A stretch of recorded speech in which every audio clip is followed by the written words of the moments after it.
এখন আমরা কি শুনলাম আল্লাহ? শহীদ হবার মাত্র কিছুক্ষণ আগেও মোবাইলে পরিবারের সঙ্গে হাসি মুখে কথা বলছিলেন শান্ত মণ্ডল। মা, বাবা, ভাই, স্ত্রীর কণ্ঠ শুনে সে খুঁজছিল শান্তি। তার হাসি আর শব্দে মিশেছিল নিজের ছোঁয়া, নিজের ভালোবাসা।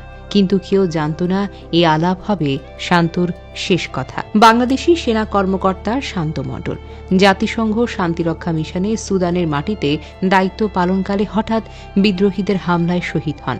শান্ত মণ্ডলের জীবন জড়িয়েছিল নতুন সংসারের স্বপ্নে। মাত্র 2 বছর আগে বিয়ে করেছেন তিনি। স্ত্রী দিলরুবা আক্তার বৃষ্টি, যিনি এখন 5 মাসের অন্তঃসত্ত্বা। যে সন্তানের মুখ দেখা বাকি ছিল বাবার, যে হাত ছুঁয়ে দেবে বাবার কণ্ঠকে, তার আগেই শান্ত চলে গেলেন। অন্তঃসত্ত্বা স্ত্রীর চোখের জল, পরিবারের বুকের ভারী বিশ্বাস, কুড়িগ্রামের প্রতিটি ঘরে বাজছে শূন্যতার সঙ্গীত। শান্ত মণ্ডল ছিলেন দেশের প্রতি নিবেদিত সৈনিক।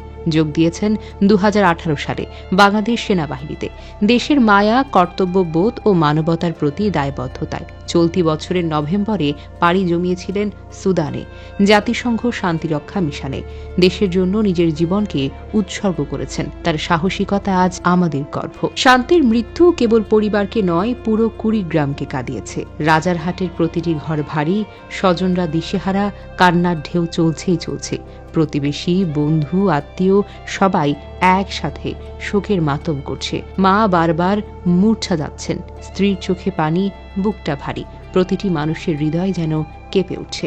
শান্ত মণ্ডলের পরিবার সরকারের কাছে আবেদন জানিয়েছেন, রাষ্ট্রীয় সম্মাননার সঙ্গে যেন দ্রুত ফিরিয়ে আনা হয় শান্তের মরা দেহ, যাতে তারা শেষবারের মতো প্রিয় সন্তানকে একটা নজর দেখতে পারে, বুকে জড়িয়ে ধরতে পারে, শেষবারের মতো বলতে পারে আমাদের শান্ত ফিরে এসেছে। এই মিশনে শান্ত মণ্ডল একা নন, তার সঙ্গে আরো 5 জন সাহসী বাংলাদেশি শান্তিরক্ষী শহীদ হয়েছেন, যারা দেশের জন্য, বিশ্ব শান্তির জন্য জীবনকে উৎসর্গ করেছেন। সাহস, ত্যাগ, নিষ্ঠা চিরকাল আমাদের গর্ব হয়ে থাকবে।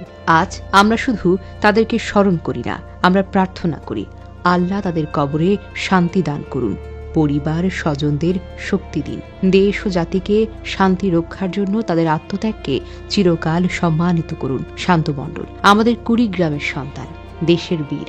সকল শহীদদের মধ্যে আলো হয়ে থাকুন চিরকাল।